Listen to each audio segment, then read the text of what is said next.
Now we're ready to add the title of our book and the author's name. So when we work with the type tool, it actually creates a new layer for the type, and it creates it based on what you have selected in your layers panel. So at this time I have gate 1 selected because that's the last thing I worked on, was resizing my picture of my gate. So I actually want to go to the top of my stacking order. So I'm going to select my flowers layer, and now when I start working with my type tool, the new layers that are created are going to go above flowers. And then I can always adjust those later if I need to. But since this is the title of the book and the author's name, I do want them in front of the graphics that I have already on my cover. Okay, let's change our workspace to Topography. I'm going to click Window, Workspace, and select Topography. This resets my panels. I'm going to change my Tools panel to double wide so we don't have anything cut off. And you'll notice on the right hand side of my screen now, I have my character and my paragraph panels in a grouping, and then below that I have paragraph styles and character styles. This is a new feature that you can now create styles for paragraphs and characters. You're probably familiar with this if you've used InDesign or even Microsoft Word, where you can create a style for a character or a paragraph and be able to reuse them. And then if you go back in and make any changes to that style, anything that has that style applied to it will automatically update, which is a real nice feature. Okay, I'm going to select my type tool, and I'm going to point and click on my canvas in front of the door, and I'm going to type The Secret Garden. And I'm going to press my return key or my enter key at the end of each word so that my words are stacked one on top of each other. Now, before I click outside of my text and commit to it, you'll see here on the options panel, we do have the option to click our check mark or press our not sign if we change our mind. We're not going to do any of that yet. We want to highlight our text, click and drag to highlight it, and we want to make it larger. So let's try maybe 36. That's a little small. Let's go a little bit larger. Let's try 60. Now, we don't want to keep playing with the size of the font too much at the beginning because the style of font that we choose can influence the size of the font. Okay, now we want to pick a font. I'm going to click up here on the menu for our fonts. And remember, this one's being designed for children of elementary age. So when we were brainstorming, we had considered possibly a blocky font or a font that may have looked like handwriting. So as you can see on the right-hand side, next to the names of our fonts, we do see sample fonts showing us the style or the appearance of the font. Now keep in mind, the font can set the tone of your document. It can influence a reader by the appearance of the font to let us know maybe the style of the book. You've probably noticed this when you're reading magazines or looking at articles, that the style of font can really influence, before you even start reading anything, can influence your feelings behind what you're about to read. So a more professional font, you're going to see those on business cards, and maybe a more casual font you might see in some styles of magazines depending on the type of article. But when we're looking at news magazines like Newsweek and Time, you're going to see something that's probably a little bit more clean and crisp because of the style of writing that they're using. Okay, this font is Giddy Up, and we can see it's a little scrolly and it's young looking, but kids our age might have a hard time reading that because it's not your standard style letters that they may be used to. So again, if we scroll up and down on our list here, we can explore some different fonts and see what kind of feeling that we like that it's evoking. That's Gabriola, and you may not have some of the fonts that I have. Here's good old Comic Sans. I'm sure we're all familiar with this one. And that's many times used with children in mind. You probably noticed it probably in the comic strips. And down here, let's see, that's pretty blocky. So again, I mean, you can explore all day trying to choose a font that you like. Here's one that kind of gives the hint of almost going to be cursive. But again, it's the print version, and there is one that's a script version.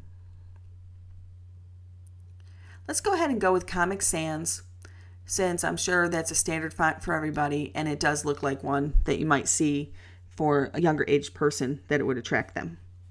Okay, the other thing we want to look at is the color. I'm going to click on my color picker, the text color box here at the top, I'm going to pull this off to the side so I can see it at the same time. And what I like to do when I'm actually designing something is consider what other colors are already in use in my document. So this will help bring in repetition, which is one of your design elements that people encourage you to use, because it helps the reader or the person that's looking at your document start to see how things go together, and it makes them more comfortable. We start to pick colors that don't make sense with our picture. You can see how it kind of starts to stand out and it's more abrupt, and depending on what color you choose, it could actually make your person feel uncomfortable when they look at it. Oh, orange actually looks kind of good here, doesn't it? And it's picking up the colors from the brick. Another thing you want to be cognizant of when you're designing is how your foreground color, in this case my text, looks on the background where I'm placing it, in this case the green door. Some colors don't work well together, and it can actually cause the letters to appear as if they're moving and can bother your reader when they're looking at it. And you can usually counteract that by adding a stroke. So I think I kind of like this orange color. Now we could actually bring our color picker over to the brick and pick up a color directly from the brick, and you'll see that the colors are changing in my color picker window. So if I wanted to, I could actually pull a real color out of the brick that I know actually exists. Or again, once I'm in that area of that color, I can start to click and drag and adjust my colors. And you can start to see when I get the wrong shade of orange, it doesn't stand out as well against the green, and it kind of gets a little blurry. I would say brighter is better. And again, this one, the orange is a little off with that green background. I think I did better before I started looking at the brick. That one looks pretty good. Okay, so I'm going to click OK. Now, if you want to match mine exactly, you can actually type in the hex number that you find next to the pound sign. So that's F99020.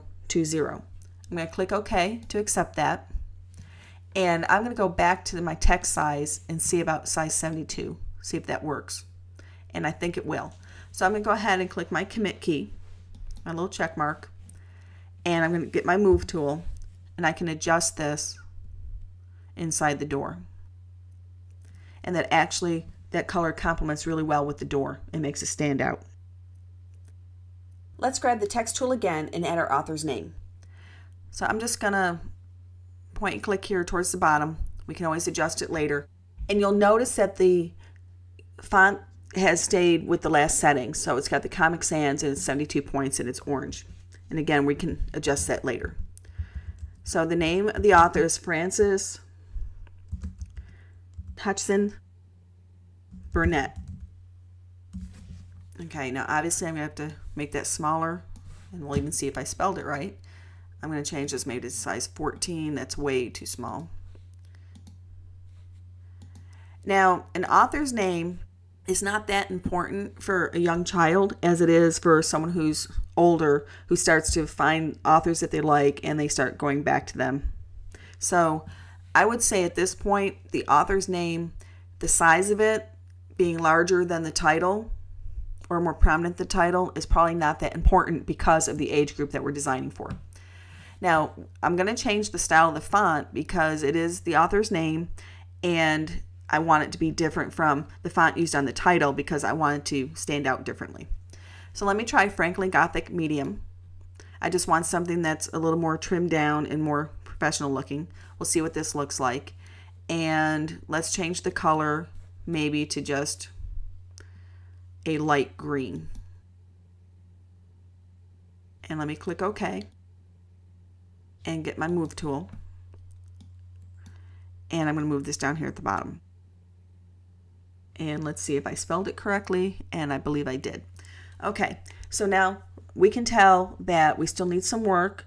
We might need to go back and edit some of the text for color or for the style of the font, but for now this is a nice place to get started. So we've got the title here in the center, and we're using that as kind of proximity because the title is the most important part of the book. So we've got it with the door as part of the proximity and design principles because the door is a key element in the story of the book and the fact that it's locked, and it's what makes the garden a secret.